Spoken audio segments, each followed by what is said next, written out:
आज जो है हमारा कार्डियोमर्जन का 15th ग्लोबल कॉन्फ्रेंस है जो यहाँ पे हम कर रहे हैं। कार्डियोमर्जन एक ग्लोबल ट्रस्ट है, उसका मैं ग्लोबल चेयरमैन हूँ और हमने 2011 में इनिशिएट किया था कि एक कॉम्प्रिहेंसिव मैनेजमेंट यानी कि प्रिवेंशन से लेके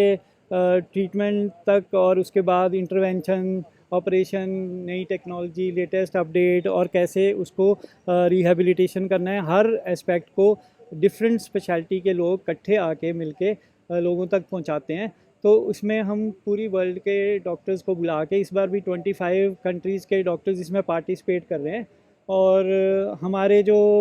कुछ डॉक्टर्स यहाँ पे आज चंडीगढ़ में इसमें सुबह से 8:30 बजे से लेके शाम के 9 बजे तक इसमें कंटिन्यूसली सेशन चलेंगे। और पिछले कल और अगले कल जो है वो उधर हो रहा है, रोम में ये ऑर्गेनाइज है और बाकी दुनिया के लोग भी वहाँ पे रोम में भी एकत्रित हैं। और आज भी कुछ टॉक जो है हमारी ऑनलाइन जो है, अमेरिका के जो रोबोटिक सर्जरी के डॉक्टर हैं, डॉक्टर जोनास बनाटी और डॉक्टर एरिक हैं जो डायरेक्टर हैं वहाँ पे स्वीडिश हॉस्पिटल सिएटल में यूएसए में, उनके हम टॉक्स जो है वो शेयर करेंगे। और हम ये जो है लोगों तक ये पहुंचाने की कोशिश कर रहे हैं कि हार्ट डिजीज़ से कैसे बचना है, क्योंकि सबसे ज़्यादा हार्ट अटैक के पेशेंट भी इंडिया में होते हैं और यंग एज में उनको हार्ट अटैक होते हैं। और सबसे ज़्यादा हार्ट फेलियर के पेशेंट भी इंडिया में होते हैं। और हार्ट फेलियर इसलिए ज़्यादा हो रहा है इंडिया में क्योंकि हार्ट अटैक के बाद वो टाइमली हॉस्पिटल नहीं पहुंच पाते और उनको अगर 1 घंटे से ज़्यादा समय लग जाए या कई बार कई दिन बाद पहुंचते हैं, वो 2 दिन 3 दिन के बाद पहुंचते हैं हॉस्पिटल, पहले दूर दूर कहीं होते हैं, वहाँ से पहुंचना भी मुश्किल होता है। तो उस टाइम पे उनको टाइमली ना ट्रीटमेंट मिलने की वजह से हार्ट का मसल डेड हो जाता है। तो उनकी जान तो बचाई जा सकती है लेकिन वो बाकी की ज़िंदगी जो है हार्ट फेलियर के पेशेंट बन जाएंगे। और हार्ट फेलियर होने के बाद जो होता है पेशेंट की सर्वाइवल कम हो जाता है, क्योंकि उसमें से 50% to 60% पेशेंट जो होते हैं वो 5 साल से ज़्यादा भी सर्वाइव नहीं करते अगर उनको अच्छे से ट्रीटमेंट ना हो। लेकिन हम लोग जैसे ऐसे पेशेंट को हार्ट अटैक के बाद जो आते हैं हमारे पास, उनमें अगर हम जैसे बीटिंग हार्ट पे हम बाईपास कर देते हैं तो उसकी वजह से जो है उनका मसल जो पंपिंग कम हो जाता है, जैसे 15% भी रह गया पंपिंग, उसमें भी अगर थोड़ी बहुत जान बची है तो बाईपास करने के बाद वो इम्प्रूव हो जाता है और विद इन 3 मंथ्स जो है वो काफ़ी हद तक इम्प्रूव हो जाता है, विद इन 1 ईयर और भी ज़्यादा इम्प्रूव हो जाता है, तो उनकी जान बचाई जा सकती है। सीपीआर जो होता है वो कार्डियोपल्मोनरी रिससिटेशन होता है कि किसी का हार्ट बंद ही हो गया, उसका हार्ट बीट करना बंद हो गया, सांस लेना बंद हो गया, तो अगर हम 3 मिनट के अंदर उसको रिवाइव नहीं करेंगे तो वो हमेशा के लिए डेड हो जाएगा उसका ब्रेन, तो फिर हम उसको कभी वापस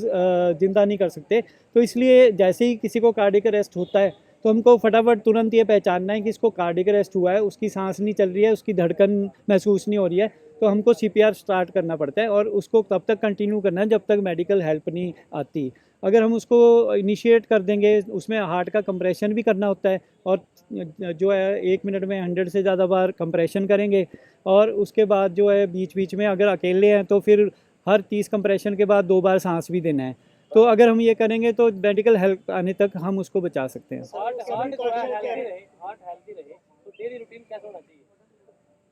सबसे ज़्यादा इम्पॉर्टेंट है कि जो हमारी डाइट है उसमें फ्रूट्स एंड वेजिटेबल ज़्यादा होने चाहिए, ऑयली फूड कम होना चाहिए, शुगर इंटेक जो है वो 5 ग्राम से ज़्यादा नहीं होनी चाहिए, 1 चम्मच से ज़्यादा नहीं पूरे दिन में होनी चाहिए, सॉल्ट इंटेक भी 1 चम्मच से ज़्यादा नहीं पूरे दिन में होनी चाहिए, और फैट की इंटेक जो है पूरी जो हमारी कुकिंग में यूज़ होता है वो 2 चम्मच से ज़्यादा नहीं होना चाहिए। आखिरी सवाल, यूथ को लेकर क्या मैसेज देना चाहोगे? यूथ को हम ये मैसेज देना चाहेंगे कि जो है सबसे ज़्यादा ज़रूरी है कि फ़िज़िकली एक्टिव रहे, आउटडोर गेम्स खेलें, डेली वॉक पे जाएं, कम से कम 30 मिनट की वॉक डेली करें। और जो है